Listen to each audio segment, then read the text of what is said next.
Bismillah walhamdulillah wassalatu wassalamu ala rasulillah Sayyidina Maulana Muhammad bin Abdullah wa ala alihi wa sahbihi wa man walah wa la hawla wa la quwwata illa billah amma ba'd. Alhamdulillah, kembali dikumpulkan oleh Allah subhanahu wa ta'ala dalam majlis ilmu. Mudah-mudahan mendapatkan ilmu yang bermanfaat, amin ya rabbal alamin. Hadirin hadirat rahimakumullah, meneruskan pembacaan kitab Riyadhus Shalihin karya Al-Imam An-Nawawi. Di pertemuan sebelumnya sudah kita pelajari perkataan beliau yang berkaitan dengan sifat daripada dunia, bahwa kita diperintahkan oleh Allah Subhanahu wa taala untuk berpaling daripada dunia ini dengan sifat zuhud di atasnya. Karena dunia itu tempat yang akan sirna, bukan tempat kita untuk selama-lamanya. Dunia ini bagaikan kendaraan untuk kita melewati sehingga sampai kepada tujuan kehidupan akhirat, bukan tempat untuk senang-senang.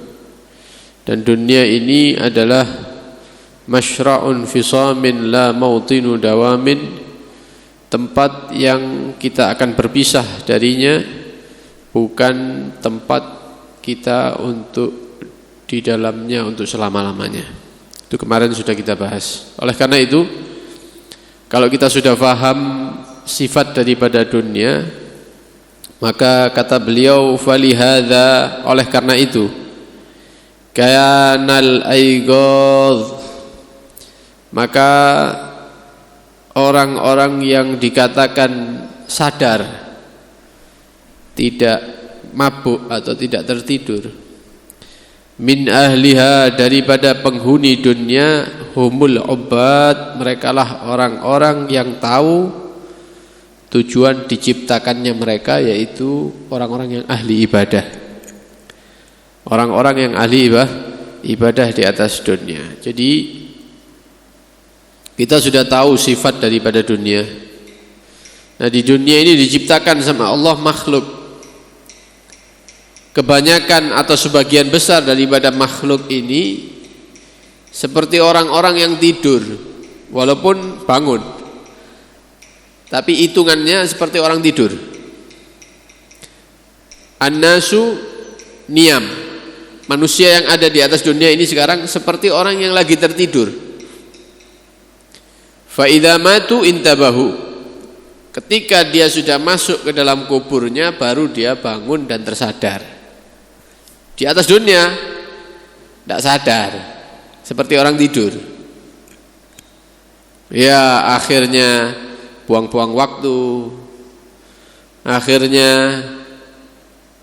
ibadahnya kurang, hanya mengisi hari dengan tertawa misalnya. Jarang ke masjid, tapi duduk di tempat-tempat yang tidak mendatangkan pahala berjam-jam. Kenapa? Seperti orang yang tidak sadar. Kapan sadarnya? Kalau sudah masuk ke dalam kubur, baru dia sadar, oh begini ternyata. Oh keliru ternyata saya ngatur hidup itu. Oh salah, jadwal saya setiap hari itu keliru. Seharusnya saya ke masjid, seharusnya saya menghadiri ini, menghadiri itu, seharusnya saya putar tasbih, zikir, seharusnya saya baca Quran setiap hari, terus. Kapan terjadi ini kesadaran ini? Ketika masuk kubur. Sekarang belum, seperti orang tidur sekarang ini. An-nasu niyam, manusia itu seperti orang yang tidur. Wa idza matu intabahu, kalau sudah mati masuk kuburan baru dia sadar, bangun, baru melek. Loh, oh wis mari, lo keliru, lo salah. Nah, sadarnya itu telat berarti. Tapi ada orang-orang pilihan Allah Subhanahu wa taala, di tengah manusia itu tertidur, mereka itu orang-orang yang bangun dan tersadar. Siapa mereka? Al-ubbad, orang yang mengisi waktunya dengan ibadah kepada Allah Subhanahu wa taala. Ya, seperti kita ini bisa dikatakan orang-orang sing ngelindur begitu ya. Ya melaku, ya kelambian, tapi ngelindur begitu. Ngelakoni tapi seperti orang yang belum sadar gitu. Tapi kalau para ulama kita itu orang-orang yang tersadar sudah, tahu diciptakan untuk apa, tujuannya kemana, arahnya kemana, sudah tahu mereka itu. Jadi waktunya tidak terbuang sia-sia, semuanya dimanfaatkan untuk ibadah kepada Allah Subhanahu wa ta'ala. Wa a'galun nas, dan paling sempurnanya akal manusia di dalam dunia ini, dalam kehidupan dunia ini. Siapa orang yang paling sempurna akalnya? Siapa yang paling pinter, yang paling cerdas? Humuz zuhad, yaitu orang-orang yang berpaling daripada kesenangan dunia. Orang-orang yang zuhud di atas dunia. Oh, sing paling pinter itu sing titelnya paling tinggi. Oh, yang paling pinter itu yang bisa menciptakan ini, bisa menciptakan itu, bukan. Ya, versi kita Islam, orang yang paling pinter, yang sempurna akalnya, yaitu orang-orang yang semakin jauh daripada dunia dan dia zuhud di atas dunia. Oleh karena itu dikatakan oleh sebagian penyair, wa aqyasun nasi wa aqgalul wara, paling cerdasnya manusia dan paling sempurnanya akal mereka, humul ladzina zahidu fima tara, yaitu yang kalian saksikan, mereka adalah orang-orang yang zuhud di atas dunia. Idz nabadzud dunya la'allahum biha li'ilmihim biha, mereka melemparkan dunia itu ke arah belakang. Dunia itu dilemparkan begini. Li'ilmihim biha, karena mereka tahu persis dunia itu nilainya seperti apa di sisi Allah Subhanahu wa ta'ala. Ada orang ngasih kita uang, misalnya 20 juta, kira-kira bagaimana? Seneng, ndak ana udan, ndak ana angin ya. Moro-moro nggo duit 20 juta dikekno. Seneng lebokno kesak, mikir tak gawe apa ya. Sing wingi-wingi ketunda iku apa ya? Oh, kabeh ngecat omah. Oh, kabeh servis sepeda motor. Oh, kabeh iki akeh rencane koyo duit 200 juta. Tapi kalau mereka orang-orang yang zuhud, ya, menerima dunia, misalnya 20 juta dipegang sama dia, kemudian kelihatan orang kasih, selesai.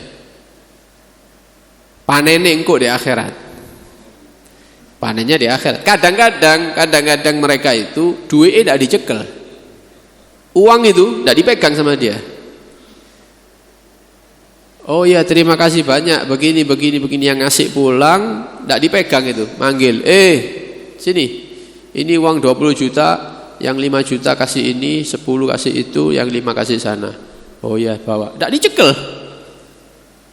Kenapa? Mereka memandang dunia itu seperti ular yang berbisa, wedi. Nah gini, saulau-ulau digesak, ya, tidak apa-apa wis, yang penting oleh begitu. Nah, orang-orang yang sempurna akalnya, orang-orang yang semakin jauh daripada ya ulama-ulama kita itu. Dan sampai detik ini ada masih ulama-ulama yang seperti itu, sing gak arep duit itu, yang ndak arep jabatan, yang ndak arep kehormatan, ada di zaman kita ini masih ada. Nah, yang seperti itu dijadikan pegangan. Yang seperti itu yang dijadikan pegangan. Jangan ulama yang semakin membuat kita cinta terhadap dunia, atau ulama yang menjadikan kita gila jabatan atau gila kehormatan. Inilah orang-orang yang paling sempurna akalnya. Kemudian beliau Al-Imam An-Nawawi membawa firman Allah Ta'ala dalam surat Yunus ayat 24. Qala Allah Ta'ala, innama mathalul hayatid dunya kama'in anzalnahu minas sama'.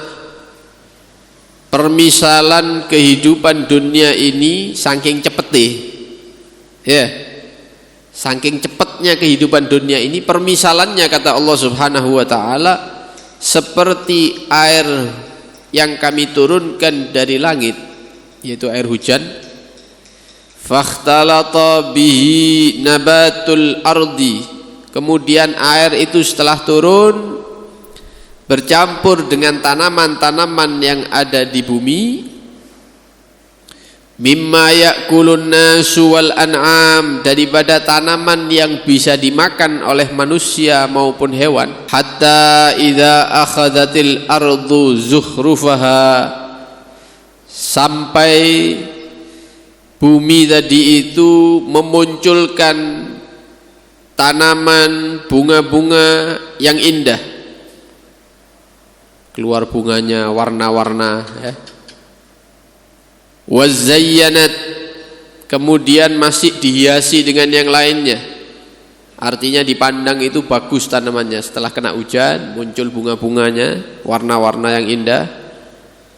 Wa dhanna ahluha, dan pemilik tanah tadi itu menyangka annahum qadiruna 'alaiha, mereka besok akan panen besar. Meni panen iki ya. Wis ketok wisan, bakal-bakale itu sudah kelihatan. Besok tak telepon fulan ya, ono time ya, bagian manen, bagian ngambili, nanti dihitung badine sakmene, sudah kemana-mana pikiran. Ataha amruna lailan au naharan, maka datang kepadanya ketentuan Allah Subhanahu wa taala, baik di waktu malam ataupun di waktu siang. Faja'alnaha, maka kami jadikan tanaman-tanaman yang indah tadi itu yang siap panen, hasidan, tanaman yang berjatuhan, rusak. Ka'allam taghna bil ams, seperti kemarin itu tidak terlihat keindahannya, hancur semuanya, seakan-akan tidak ada tanaman sama sekali. Jadi orangnya sudah besok mau panen, ternyata malamnya dihancurkan sama Allah Subhanahu wa taala, gagal. Kadzalika nufassilul ayat, begitulah kami menjelaskan ayat-ayat liqaumin yatafakkarun, untuk orang-orang yang mau memakai akalnya untuk berpikir. Dunia itu permisalannya seperti air hujan yang diturunkan oleh Allah di satu hari, kemudian menumbuhkan tanaman-tanaman yang siap diambil, siap dipanen. Pemiliknya mengira besok panen besar, ternyata malam harinya dihancurkan oleh Allah. Kita ini hidup di dunia ini, ya kita menyangka bakal nututi anak kawin, nututi duwe putu, nututi ini, bakal bisa duduk bareng sama mereka, seneng-seneng. Ini prasangka kita. Dikira kita ini masih lama, masih setahun lagi, 2 tahun lagi, ya. Rencana-rencana itu masih panjang. Engkuk ngini, engkuk begini, nanti begitu, nanti. Ternyata belum sampai hari itu,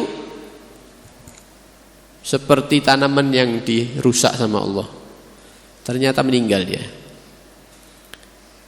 Ndak ero ambek anake kawin, ndak ero putune, ndak ada rencana, semua hilang.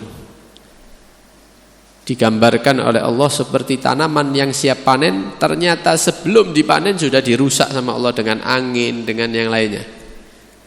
Karena itu jangan merasa hidup masih lama di atas dunia. Dunia ini sebentar. Nah, kalau sudah tahu sebentar, ya ojo akeh rencana wis. Jangan rencana duniawi wis, rencana akhirat saja. Bagaimana nanti supaya saya selamat dari neraka? Bagaimana supaya saya masuk surga? Bagaimana bisa mendapat syafaat Nabi? Begitu, itu rencananya.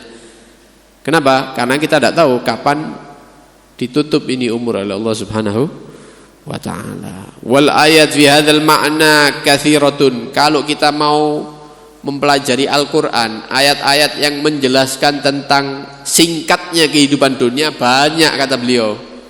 Cuman kita aja kadang-kadang males apa ndelok terjemahane begitu ya. Ya alhamdulillah masih bisa hadir majelis-majelis ilmu.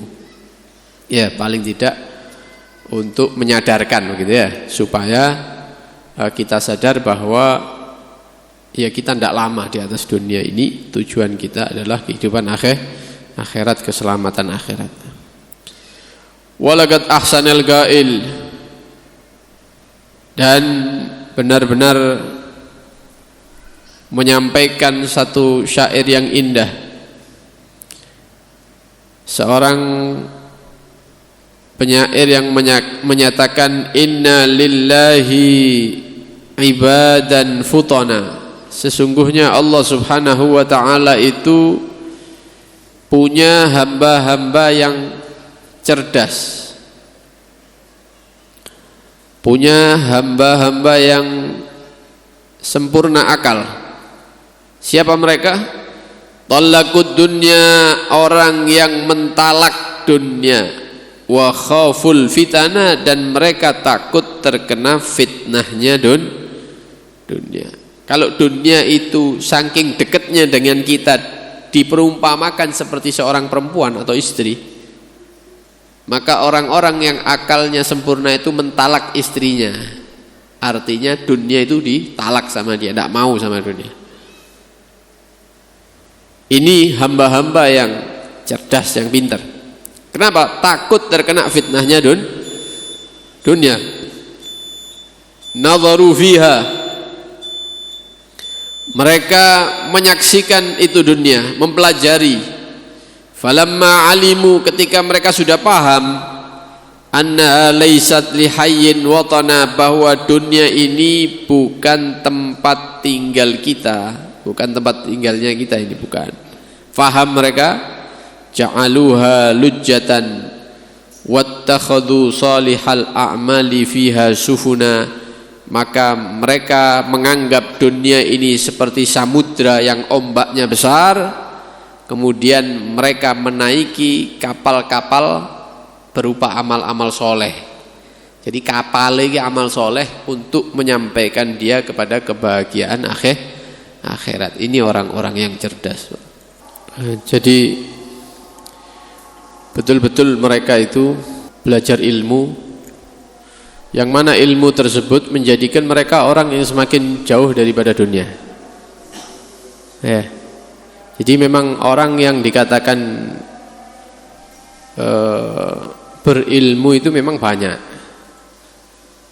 Ya, ngaji sekian tahun, ngapalkan kitab, ngapalkan hadis itu banyak. Tapi orang yang mendapatkan ilmu manfaat itu tidak semuanya.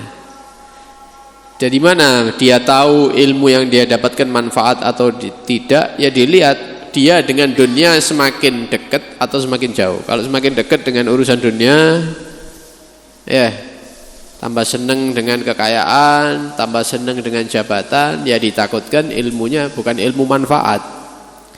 Tapi kalau dia semakin menjauh, semakin takut kena fitnahnya dunia dan seterusnya, ini adalah orang ulama-ulama yang mendapatkan ilmu yang bermanfaat. Ketika sudah tahu tentang dunia, ditalak itu dunia. Dianggap dunia ini lautan yang bisa menenggelamkan, maka mereka mempersiapkan perahu-perahu untuk sampai ke tujuan. Apa perahunya? Amal-amal soleh. Amal solehnya diperbanyak, semakin kuat perahunya, meninggal sampai tujuan sudah. Ya, mendapatkan kebahagiaan akhirat. Fa idza kana haluha ma wasaftuh, kata beliau Al-Imam An-Nawawi, maka jika dunia ini seperti yang saya sifatkan, ya tidak lama di situ, cepat pindahnya dan seterusnya. Wahaluna wa ma khuliqna lahu ma qaddamtuh, dan keadaan kita, tujuan kita diciptakan sebagaimana yang saya jelaskan.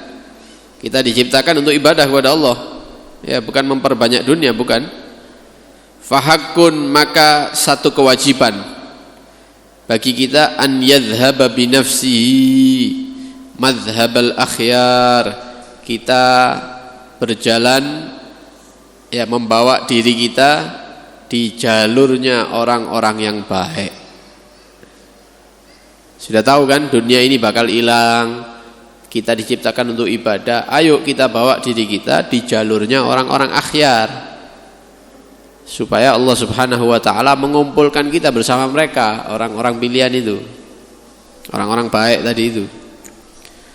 Wa yasluk maslak ulin nuha wal awsar, mari ketika kita sudah faham Mari kita meniti jalan-jalan orang yang memiliki akal wal absar dan hati yang bersih.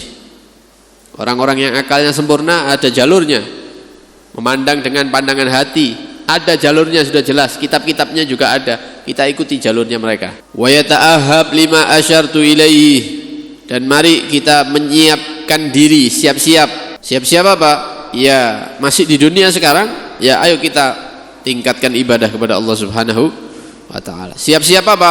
Siap-siap sedikit demi sedikit kita menjauh daripada urusan duniawi. Kita pikirkan nasib kita nanti di akhirat. Wa yahtam bima nabbahtu alaih, dan memperhatikan, mari kita memperhatikan apa yang telah saya beri peringatan, kata beliau.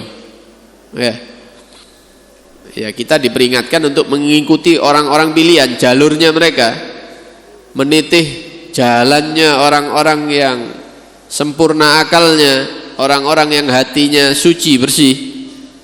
Itu peringatan dari Al-Imam Nawawi, kita diminta untuk memperhatikan itu. Jangan diremehkan, gitu ya. Jangan diremehkan, ditakutkan datang hari kematian kita menyesal di saat penyesalan itu tidak mendatangkan manfaat walayadzu billah min dzalik. Ya, karena nanti ketika kita sudah meninggal ya dibangkitkan oleh Allah Subhanahu wa ta'ala, pasti dimintai pertanggungjawaban. Yauma nuhsyarul muttaqina ila ar-rahmani wafda. Nanti kata Allah, kami akan membangkitkan ya orang-orang yang bertakwa, wafda, itu ada kelompoknya sendiri. Nah, kita kan kepingin masuk ke kelompok itu ya. Kelompok yang lain ya mudah-mudahan tidak termasuk itu. Dikatakan oleh Allah, wahum yahmiluna auzarahum ala zuhurihim. Ada kelompok yang mereka memikul dosa-dosanya, ada di punggung-punggungnya mereka, bawa dosa yang banyak. Ya mudah-mudahan kesalahan-kesalahan kita dimaafkan oleh Allah Subhanahu wa ta'ala. Dan nanti kalau sudah dibagi sama Allah, ya fariqun fil jannah, ada kelompok yang masuk surga, wa fariqun fis sa'ir, ada kelompok yang masuk ke neraka Allah. Sudah dibagi. Maka Allah Subhanahu wa ta'ala memerintahkan Nabi Allah Yahya membawa hewan. Maka dikatakan kepada penghuni surga dan penghuni neraka ini, penghuni surga, penghuni neraka, kenal enggak kamu sama ini? Hewan itu ditunjuk, kenal enggak sama ini? Maka ketika itu mereka mengatakan kenal. Siapa ini? Itu adalah kematian. Jadi kematian itu kan enggak ono bentuke. Nanti di akhirat dirupono sama Gusti Allah itu seperti hewan. Maka mereka kenal, loh itu kematian yang mendatangi saya dulu. Semuanya kenal. Maka Nabi Allah Yahya membawa pisau, disembelih itu kematian. Kematian dibunuh. Artinya mulai detik itu tidak ada kematian lagi. Maka Allah menyatakan, ya ahlal jannah, penghuni surga, khuludun bila maut, kamu akan kekal di dalam surga tanpa ada kematian lagi. Wis seneng-seneng terus. Wow, seneng penghuni surga. Alhamdulillah. Wis tidak ada susah-susah lagi, tidak ada sumpek-sumpek lagi, ya. Kemudian kata Allah, wa ya ahlan nar, penghuni neraka, khuludun bila maut, kalian tidak akan keluar dari neraka, kekal di dalam neraka tanpa merasakan kematian lagi. Disiksa mati urip mana, disiksa mati urip terus. Ketika itu mereka menangis. Kenapa? Ya akan disiksa selama-lamanya oleh Allah Subhanahu wa ta'ala. Karena itu kita mohon kepada Allah Subhanahu wa ta'ala, nas'alukal jannah wa na'udzubika min sakhatika wan nar. Kami memohon surgamu ya Allah, dan kami berlindung kepadamu daripada murkamu dan siksa nerakamu. Mudah-mudahan selamat, dimasukkan golongan ahli surga, diselamatkan dari api neraka Allah Subhanahu wa ta'ala. Amin ya rabbal ya rabbal alamin. Sallallahu alaihi wasallam Muhammad wa alihi washabbihi wasallam walhamdulillahi rabbil alamin. Wassalamualaikum warahmatullahi wabarakatuh.